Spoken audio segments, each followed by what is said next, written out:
Hello everyone. Today we are in the fifth part of our fifth chapter, Introduction to M-Commerce. In that we are just mainly focused in the payment method and in that particularly credit card. Okay, lots of details are given about the credit card, the process, how the credit card works, and which parties are involved in the credit card, what you require for credit card. Everything is there that I am going to explain in this chapter. बहुत ही important details है जो बहुत ही helpful रहेगी हमारे लिए. But before that, two intellectual security topic is pending, that is steganography and digital watermarking, that we see at first, and then afterward we move towards the credit card. But before that, you click on the subscribe and click on the bell button to subscribe my channel and for more videos, okay, and to get my video earlier. So now let's start with intellectual prevention. Okay, now in that, steganography. What is steganography? So steganography is nothing but the process of hiding information within the other information. Process of hiding information within other information. The information in the files, if not protected, then anybody can use for any kind of purpose. Malicious code उसका तुरंत use कर लेगा और हो सकता है कि काफी सारा नुकसान हो जाए आपका. So is a very good habit to always protect our data and protect our files. So for that steganography is used. What the main purpose of the steganography? To hide the information within the other. दूसरी जानकारी से हमारी जानकारी को थोड़ा छुपा के रखता है. It works by replacing the unused data in computer files, image or sound or video with invisible information. उसको थोड़ा hide करके रखता है, and that hidden information can be a plain text or cipher text or image or audio or video, whatever. So the main thing, steganography is the process of hiding information within other information. Okay, this is the main theory, and that is very helpful to protect our data. The other concept is digital water marking. वो भी hide ही करेगा, वो भी हमारी information को hide ही करता है. The water mark is a digital code inserted into a digital image, audio or video file which can identify the file's copyright information. वो क्या होता है एक्चुअली कि आपके कोई भी ऑडियो होता है, कोई फोटोग्राफ्स होता है, कोई वीडियो होता है, उसमें वाटरमार्क से मेनली क्यों यूज किया जाता है? उसको हाइड करने के लिए. ओके, हाइड करने के लिए यूज किया जाता है और उसके अंदर पूरी डिटेल्स होती है, कॉपीराइट कौन सी कंपनी का है क्या नहीं है, वो सब उसके अंदर डिटेलिंग किया होता है. So the watermark is a digital code inserted into a digital image, audio or video which can identify the file's copyright information. It also allows hiding information in a totally invisible manner. That is also the very important one, and can also link the information on the document. Suppose यहाँ पे एक example दिया गया है कि the name of the passport owner is normally printed clearly in a text, but digital water marking से वो नाम को भी हम फोटो के पीछे हिडन रख सकते हैं. Suppose in a photo the digital water marking is apply in the image, audio and video, not for all the contents. तो सपोज एक आपका पासपोर्ट में आपका फोटो है, तो उसमें डिजिटल वाटर मार्किंग से आपके नाम को हाइड कर सकते हैं अगर चाहे तो. एक्चुअली तो पासपोर्ट में आपका नाम तो विजिबल है, but we are able to hide that name also through digital water marking in image. Okay, so steganography भी हाइड करता है, hide the information from the other information, but the water mark is specially use for image, audio and video. Okay, और उसके पीछे काफी सारी details छुपी हुई होती है, हिडन होती है, जिस कॉपीराइट किसका है, नाम क्या है वगैरह सब डिटेल्स हम उसको हाइड कर सकते हैं, कोई इमेज के पीछे, कोई ऑडियो और कोई वीडियो के पीछे. सो विद दिस और intellectual property is over, and now we are going to start. What we are going to start? Payment methods in that credit card. But you know my rule.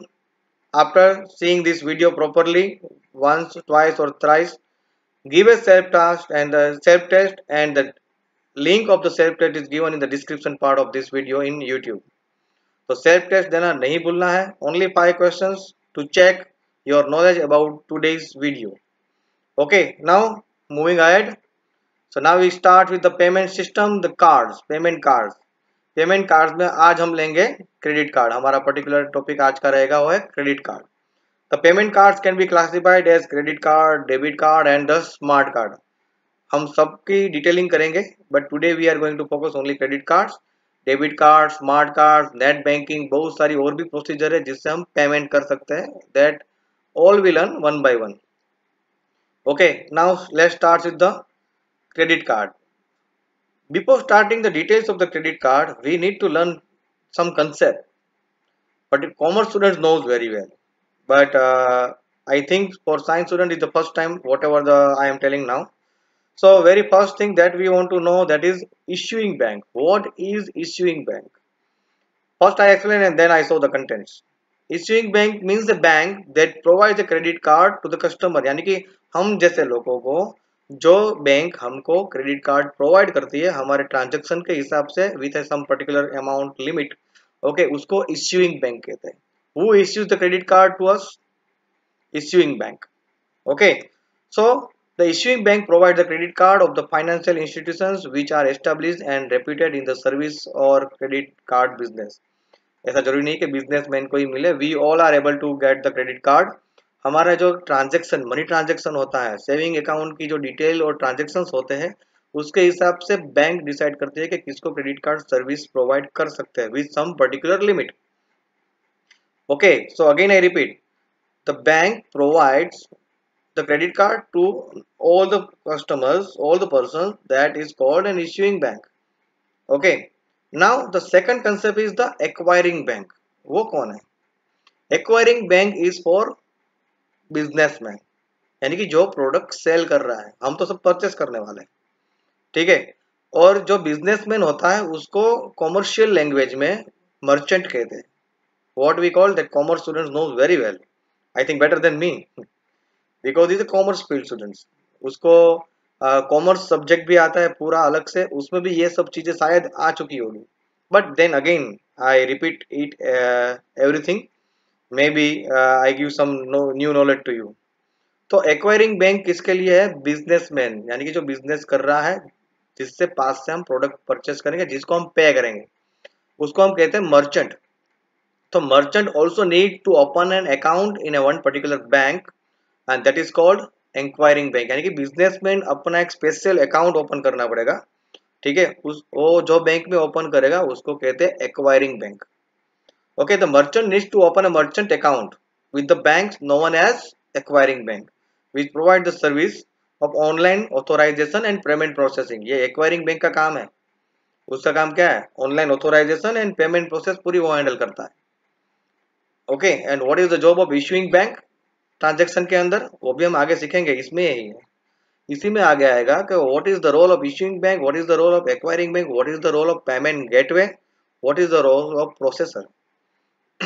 Okay, so these two topics first I want to explain: issuing bank, acquiring bank, and merchant.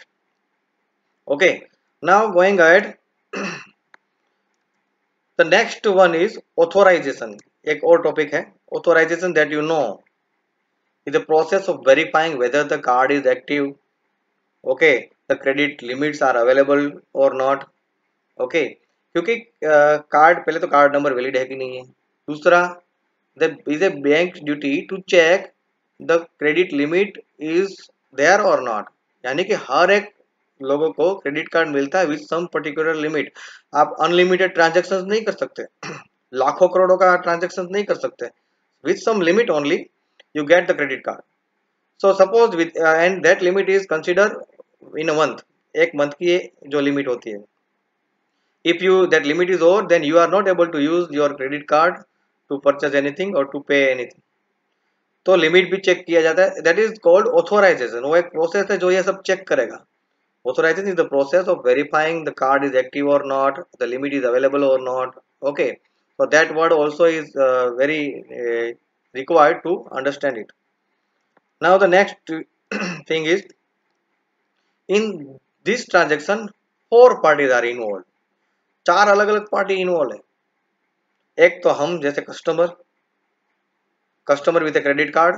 Okay, then merchant that accepting the credit card, यानी कि जो businessman, shopkeeper, owner, जो भी आप बोलो उसको merchant कहेंगे हम।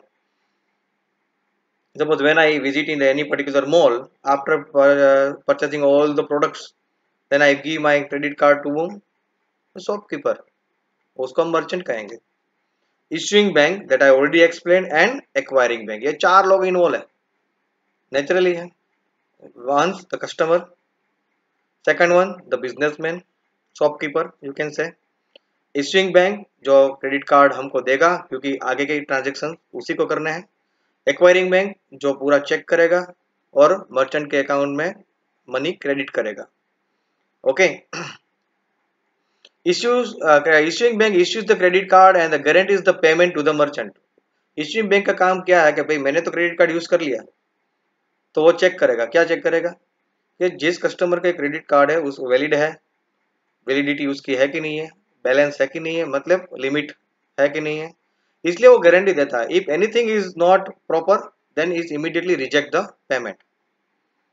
ओके, ये सब काम करने का है। इश्यूइंग बैंक हमारे अकाउंट को चेक करेगा।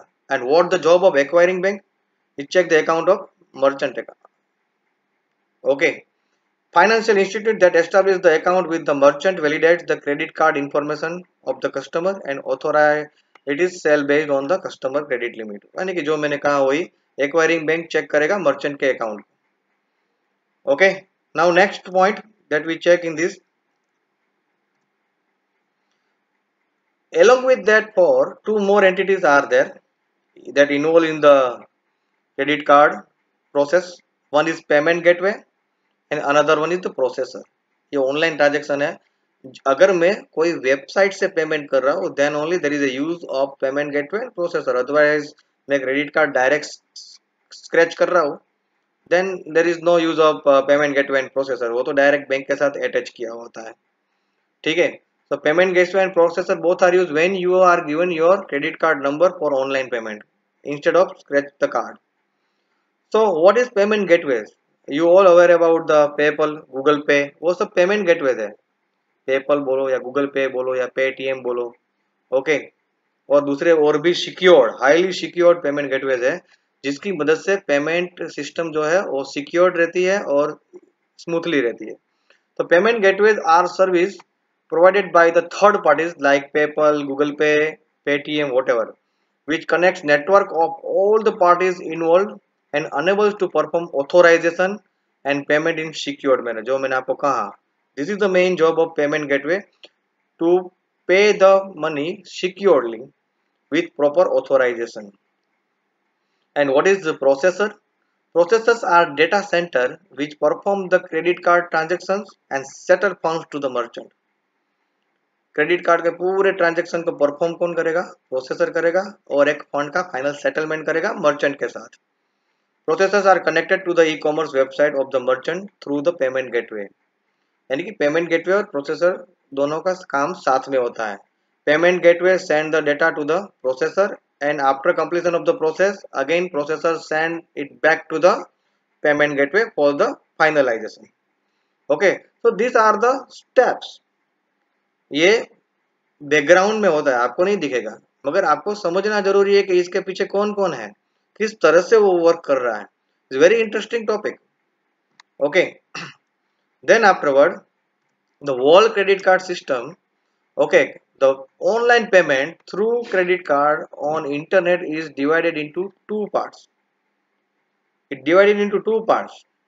one is authorization and the second one is the settlement। एक ऑथोराइजेशन है जिसमें सब कुछ प्रोसेस होगी, ऑथोराइज होगा और सब कुछ प्रॉपर हुआ तो दूसरे स्टेप है, दूसरा पार्ट है सेटलमेंट, यानी कि मनी ट्रांजैक्शन सेटलमेंट होगा विथ मर्चेंट। तो देखते हैं दोनों का क्या रोल है, ऑथोराइजेशन और सेटलमेंट। सबसे पहले हम ऑथोराइजेशन का देखेंगे और then we see the settlement. I repeat, the payment through credit card on internet is divided in two parts। one is authorization, second one is settlement। first we see authorization। okay, what are the steps, okay, of authorization? the first of all when customer checkouts, जो online payment करते हैं वो students को तो पता होगा किस तरह से वर्क करना है। First you choose the product, put it in the shopping cart. Shopping cart के बारे में मैंने आपको ई कॉमर्स के चैप्टर में ही बताया। Shopping cart is nothing but है trolley in that you just collect the product. और बिल किसका बनता है? Whatever the product is available in a shopping cart. तो शॉपिंग कार्ट में ऐड किया, फिर बाद में आप शॉपिंग कार्ट में गए, आपने अपना एड्रेस दिया, बिलिंग एड्रेस दिया, everything is there, then at last step is the checkout for a payment, जिसका वो स्टेप का नाम है checkout. Okay, in that you just provide the details about your payment. और यहाँ पे हम क्रेडिट कार्ड की बात करें तो क्रेडिट पेमेंट कैसे करेंगे? Credit card. So in the checkout you just provide the credit card information, okay, with the item details, date of purchase and others, everything you just give the details of your transaction and it transfer to the payment gateway। ये करने के बाद ये पूरा data कहाँ पे transfer हो जाता है? पेमेंट गेटवे पे। वो सब देने के बाद when ever you click on the pay, आप जैसे ही पे क्लिक करते हो पे नाउ, तो वो पूरा डेटा ट्रांसफर हो जाता है पेमेंट गेटवे। आप देख रहे होगे कि जैसे ही पेमेंट गेटवे पे जाएगा तो पेमेंट गेटवे का नाम भी आएगा। Now you just observe properly next time when you pay through credit card। Okay, now is the time of payment gateway। Pass the information to the processor। वही data जो है वो पेमेंट गेटवे किसको मिलेगा? भेजेगा processor, which contains the issuing bank for the verification of the information।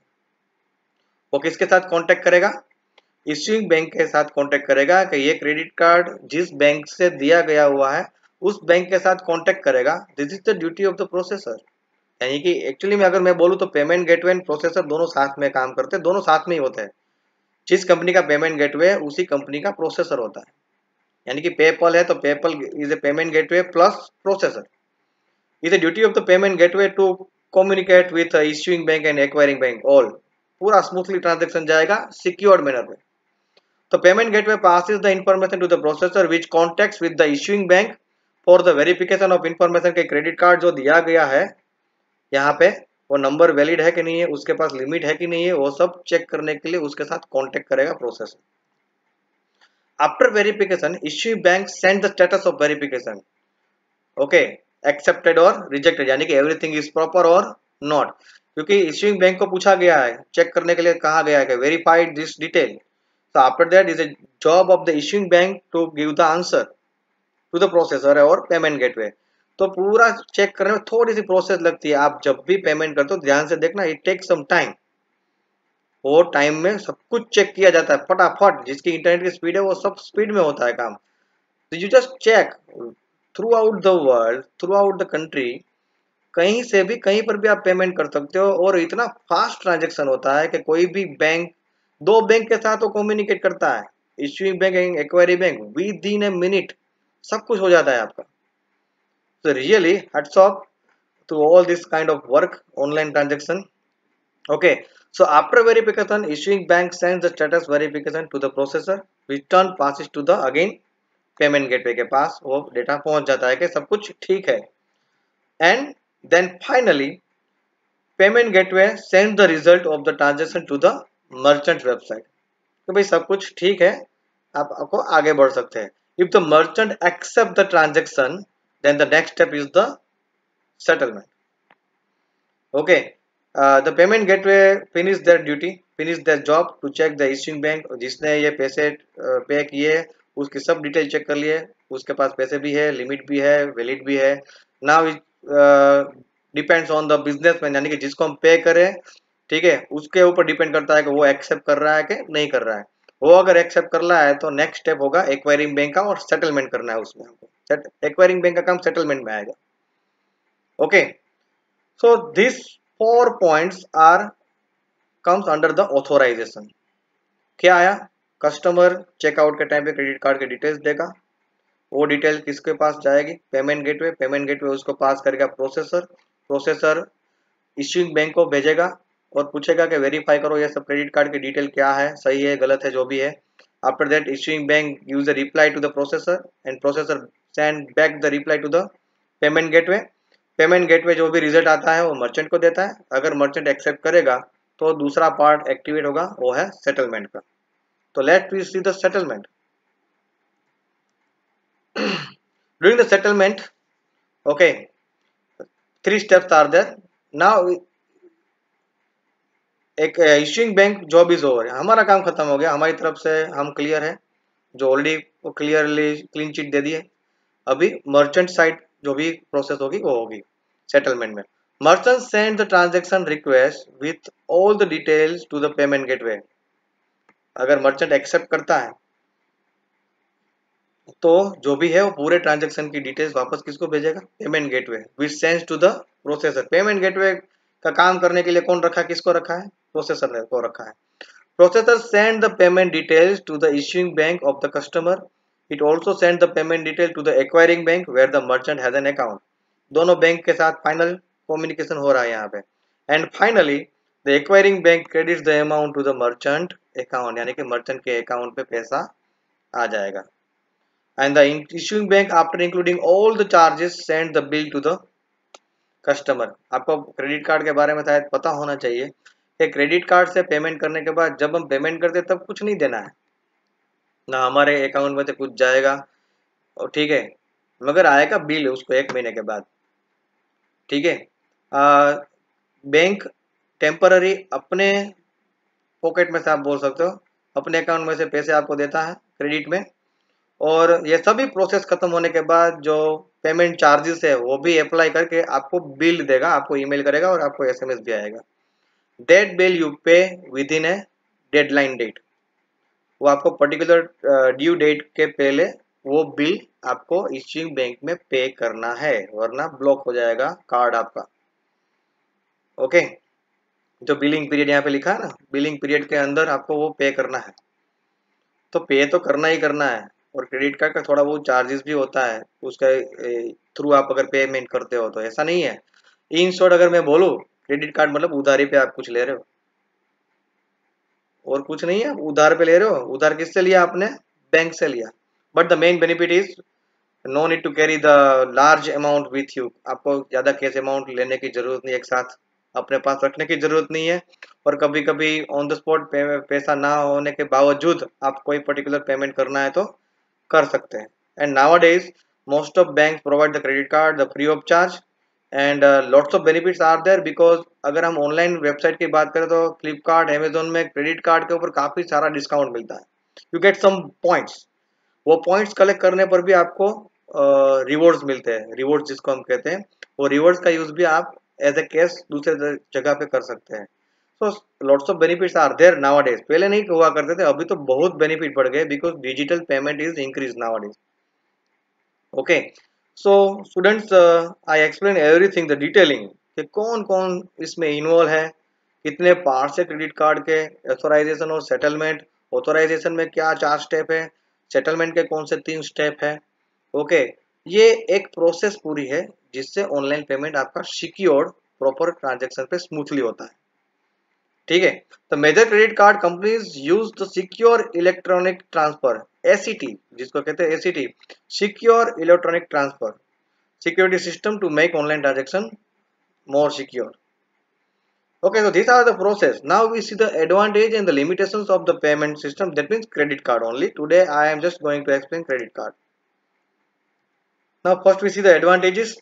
That gives flexibility to the customer as they do not have a carry a lot of cash. जो मैंने आपको अभी just कहा मैंने कि ज़्यादा पैसे लेने की ज़रूरत नहीं साथ में.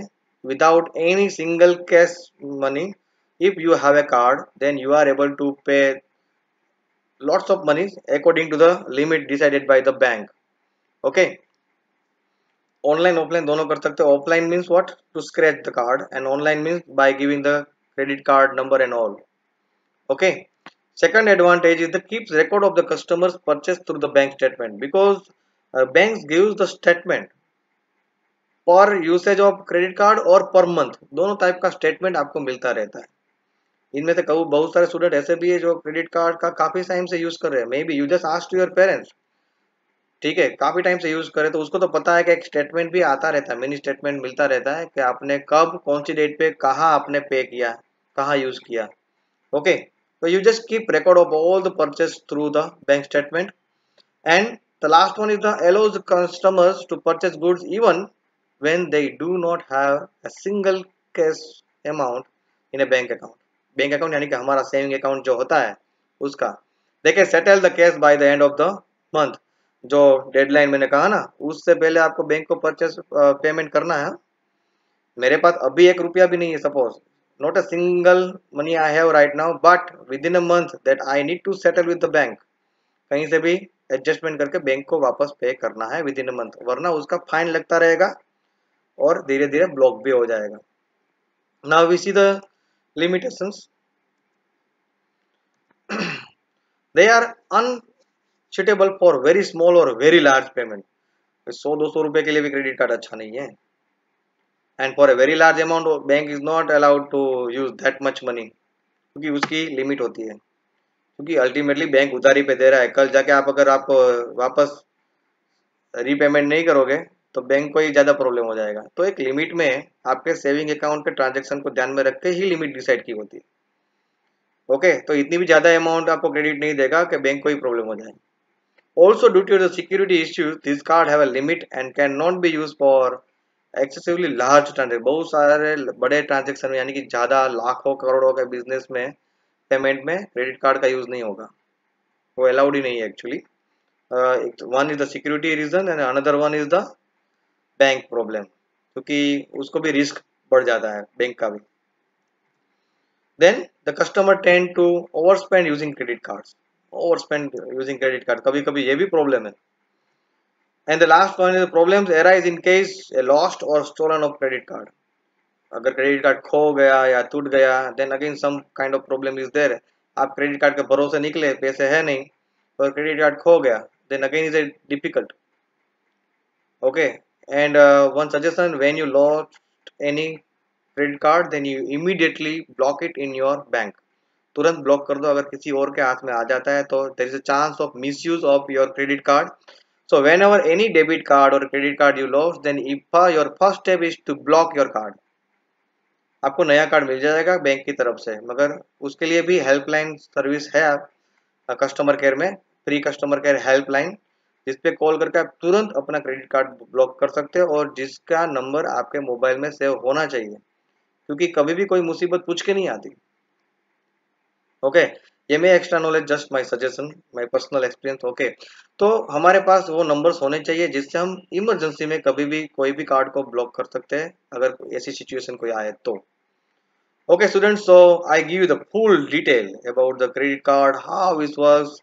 Okay, what are the parties, different parties are involved, the different steps of authorization and the settlement, advantages, limitations, and we learn digital watermarking and the steganography. Okay, so now everything is over. Now is your turn to check all this video again. Note down the main points, give a self test, and the link of test is given in the description part of the video of YouTube in a YouTube. And after that you click on like button, and don't forget to post a comment about the today's performance of this video. And lastly, don't forget to subscribe. Thank you.